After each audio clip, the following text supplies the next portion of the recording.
now. Let's speak for a little bit about Islam. What do you think Islam gets right? What does it get wrong? And are the extremists twisting Islam, or is it following it exactly the way it's meant to be? So theologically, Islam is respected as a true monotheism and as one that uh, does not blame Jews for killing Jesus. And the reason for that is that Islam believes that Jesus was never killed. It says it explicitly in the fourth chapter, Surah 4, verse 157.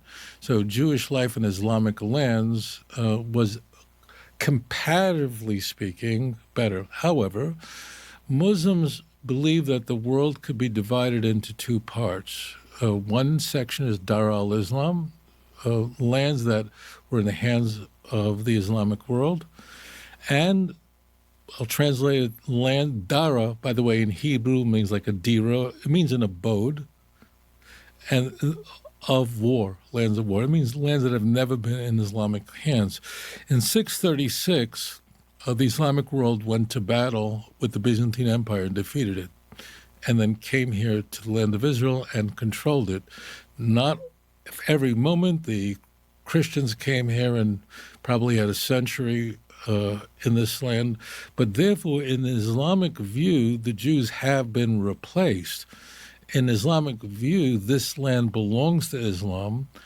While the Jews enjoy protection, if they pay an appropriate tax, they can't be forced to convert to Islam, so we're a protected group, but the Jews cannot have any control, any shlit over this land, especially that they believe that their third holiest site is here in Jerusalem, the Al-Aqsa Mosque. So to the Islamic world, that the Jews have defeated Islamic armies and they're here in the land of Israel is an absolute catastrophe. In fact, that term catastrophe is used to describe the state of Israel, a Nakba.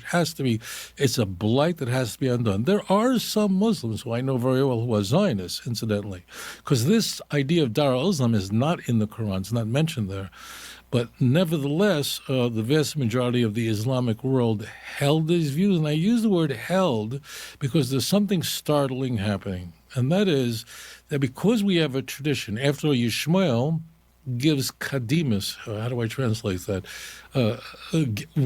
When Abraham passes away, so it says in Isaac and Ishmael, so Isaac goes first, and Ishmael went to bury their father in Hebron. Hebron's only 30 minutes from where I am right now.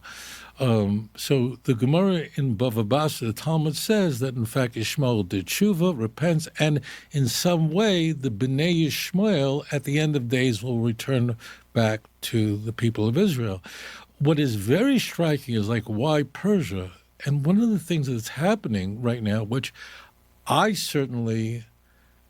But, we're living, it's God's world and we're living in it. What's happening is Iran, strangely, is attacking the Sunni Gulf states.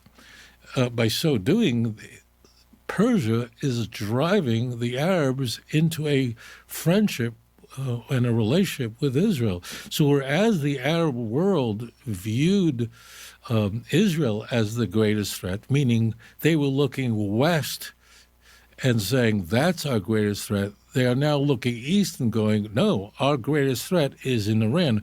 Iran is a Shia country. It has been a Shia country since the very, very early 16th century. And for those who don't know, there are no Shia Muslims here in Israel. And Sunni Muslims, which comprise about 90% of the Islamic world, consider Shia Islam to be complete idolatry. That means if a Muslim is going to speak transparently to you, I have a lot of friends who are Muslim, they will tell me explicitly they believe that Judaism is closer to Sunni Islam than Shia is. They consider Shia Islam to be a complete, even though it began as a political split in the very early days of the Islamic world, because of their beliefs, they consider Shia to be the complete heresy. So it's very striking that this is the time we're living in right now. Now, although they have this divide, it seems that they were united in order to destroy Israel, right? I mean, Iran and its proxies are Sunni Shia divide. Is that correct? Right. So its proxies in Lebanon are Shia. Hezbollah is Shia. As I said, there are no Shia in Israel that I know of, but in Lebanon there are plenty. But the Hamas in Gaza, those are all Sunnis, as the Arabs in Judea and Samaria are Sunnis. And they were able to set aside their differences for the common goal of destroying Israel. In the Quran, it speaks about the land of Israel belonging to the Jewish people, right? Is that there Yes. verses like that? Yes, that's correct. Why do they deny, or they don't speak about these verses? It seems like you don't really hear about it. Oh, so the Muslim will tell you that the Jews were chosen. It's very, very clear in the Quran. However, because they rejected the teachings of Isa, meaning Jesus, so in the view of Islam, Jesus was not just a prophet, but he was what's called a rasul, which means that he had a specific message. So he had Sharia means a written message, and his message was to the Jews, and that message is to keep the Torah. And because the Jews rejected Jesus' Sharia, which just means message, so therefore they lost their chosenness, and now Islam has totally replaced Israel. So it's like the radical tradition. I want to say it's the Muslims. I don't mean to, because they'd be very offended by this. And some things I'm saying they might be offended by, but I don't want to be offended by the wrong thing.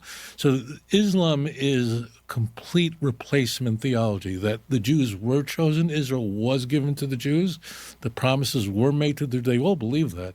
However, the Jews lost that because they rejected Jesus. In the case of Christianity, that's why it's much worse with Christianity. With Christianity, we actually killed Jesus. In Islam, we didn't really kill the guy.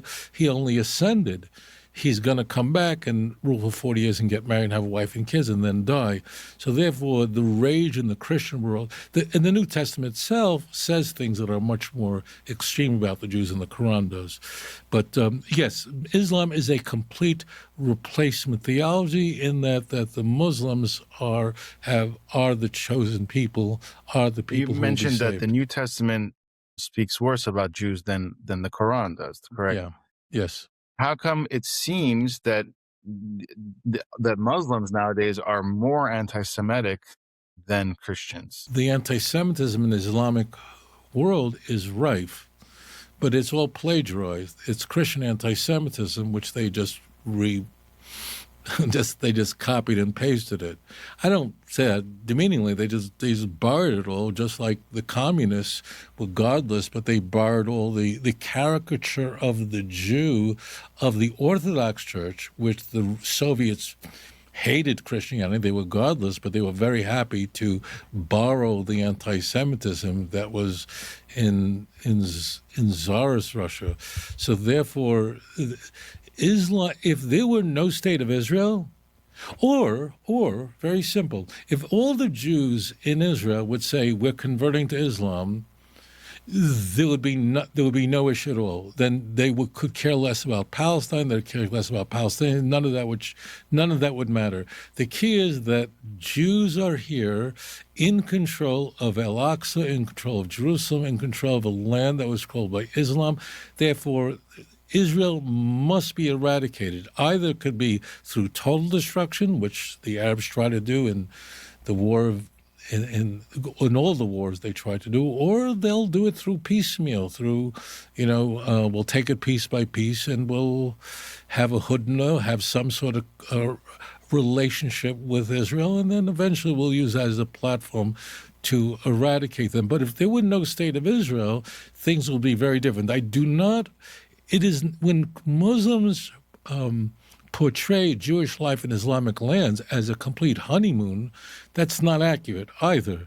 But you cannot compare the life of a Jew in Islamic hands, meaning in Islamic lands in history, to what Jewish life was in Christian land. There's no parallel to it. Jewish life in the Islamic world prior to the State of Israel, prior to Zionism, you can't compare the two. If a Jew is willing to live as a dhimmi and pay his taxes and so on, it wasn't perfect. There were pogroms. There were pogroms long before Zionism. There were forced conversion of Jews in Persia. It happened, but there's no parallel to what happened to the experience. There was no Holocaust. There was no parallel to what happened to Jews in Christian lands. You just can't compare the two.